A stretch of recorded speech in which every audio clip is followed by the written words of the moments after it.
everyone except for the top 2% income earners. If you really look at it, we're talking about the people that make $250,000 a year or more.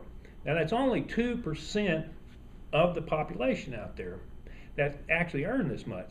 And we're just asking them to go from a 36 to a 39% increase. And it's actually not an increase. We got to remember that this was a tax credit that Bush gave back 10 years ago and said it would expire. But unlike my opponent Brett Guthrie, who believes that they should extend these tax credits to the top 2% income earners, there again, he doesn't tell us we've got to borrow $700 billion from China and abroad to pay for this tax credit. And that is wrong. He talks about how he wants to reduce the deficit, but how can you reduce the deficit by borrowing this $700 billion on the backs of our children and our grandchildren's future? Some say that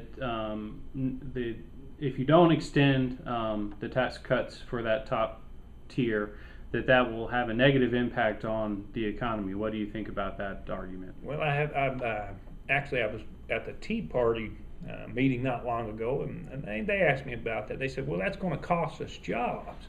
That one lady, in fact, there was one guy that said that he worked for a guy that probably was going to have to lay him off if this didn't happen. And I said, well, listen, if he's making $250,000 in profit, that's not a big problem to have. But also, if you do the math, you're only talking another $7,500 that he's going to be taxed on that $250,000.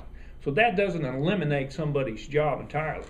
So there again, these people are actually the business owners. Of course, they don't want a tax increase. In fact, they'd like to pay a lot less than 36%. But that's kind of like asking the fox to watch the hen house, isn't it? So I believe that by reducing the deficit, by not adding this $700 billion to the deficit, that's going to create more job creation because there's going to be more confidence in the market by seeing that we are tackling the deficit.